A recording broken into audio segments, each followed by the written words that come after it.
chapter. So, part 3 of chapter 2.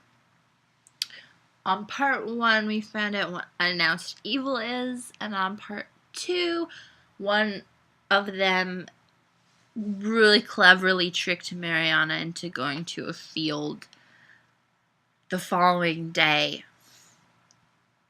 We don't know why. We're going to find out right now. That's what we're finding out. And Caleb knows she's going to this field. Or, I don't know what he knows, actually. Maybe all he knows is that she's told him he's getting $500, and he's like, what a bitch. Okay, so here we go. The next day, Mariana brushed her hair straight. That's not a thing you can do. What kind of future technology does she have where you can just brush your hair straight? Because I need that technology. Anyway, she brushed her hair straight and put some sunglasses in her hair like a headband. So fashionable. Then she put on a green tank top and a pair of jeans shorts. She grabbed the form off her dresser and kissed her father and mother goodbye, and she ran down to Colin's department store. She was rounding the corner to May Street again. Thank you for this schematic of the town that I'm getting in my brain.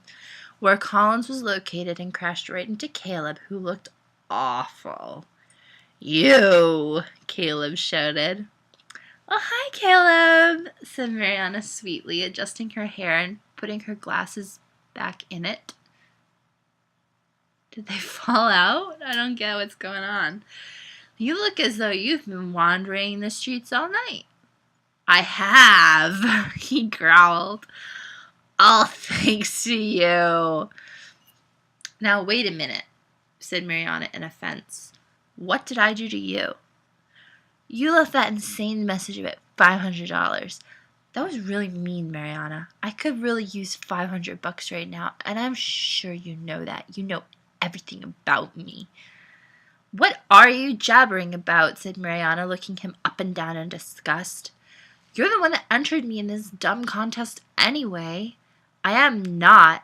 Maybe it was your little friend's idea of a joke. Only you would do something so stupid, Mariana retorted. Whatever. I need sleep. Now apologize for not giving me money that I could really use. I am going to earn that money right now, Mr. Snotty Pants, said Mariana, putting her nose in the air. And if you wish to join me for proof, you may come along. Whatever, fine, sure. Okay, let's go earn $1,000 for a part in a film. Sure, but if this is a joke, warned Caleb. Relax, I'm not lying, joking, fibbing, or anything else, shouted Mariana as they approached a navy blue van. The man that was talking to Mariana hopped out. I guess from the day before. That's what that means. Hello, darling. Let's get started, shall we? Oh, who's your gentleman friend? Ignore him. He's just a jerk. Well, let's go, said Mariana. Oh, honey, said Caleb suddenly. He recognized the man. It was the man he had bumped into last night. He didn't trust him. And he didn't want Mariana going off with any guy who might have a tentacle for a foot. Mariana looked a little stunned. Are you talking to me? She asked in disbelief. I just remembered I left the oven on at my place. Well, sorry, Mr. Movie Guy, but we gotta run, so too bad. You'll have to draw another name.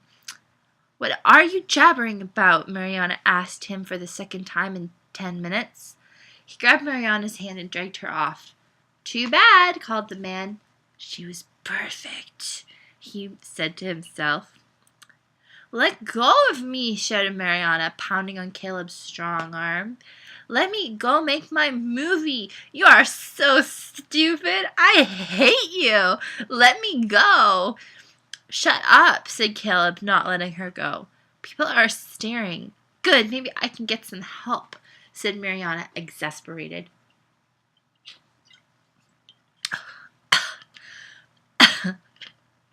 Look, said Caleb quite seriously. That guy I bumped into him last night. You sure are clumsy, Mariana said, rolling her eyes. Listen, snapped Caleb. I saw his foot as like this tentacle thing. I know it sounds stupid, but an unannounced evil, whispered Mariana, sounding terrified. Later, back at Caleb's apartment, he made Mariana some tea. She just went to his house, okay? They were sipping it when she stuttered, Thank you, Caleb. No problem, said Caleb, not looking up. But what the heck is an unannounced evil? It's really weird. I don't think I should tell you, said Mariana, looking at the tea leaves at the bottom of her cup. What kind of tea did he make her? Okay, whatever. But if you're terrified of it, then it can't be good. What can I do to stop it? Why is it here? For me, whispered Mariana. Why would it want you? Said Caleb, emphasizing the word you as though in disgust. Let me redo that. Why would it want you? Oh, shut up, said Mariana, having to look away because she started to cry. What? I don't know what they want.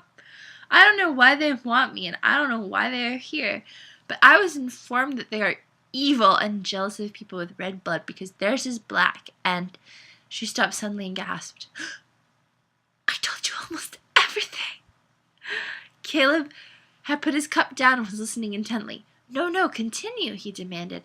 I can't. I don't think I'm supposed to.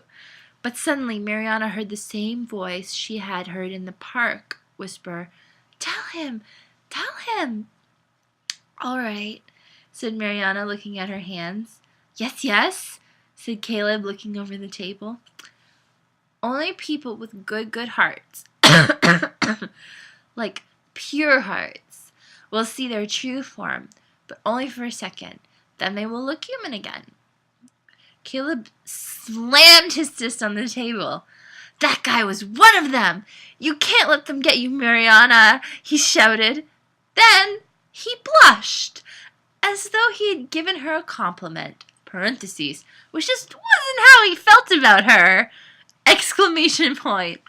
He sat back down again and folded his hands. You can go now.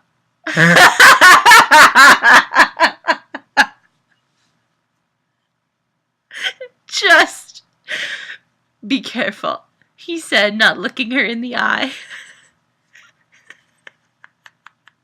Mariana stood up and opened the door.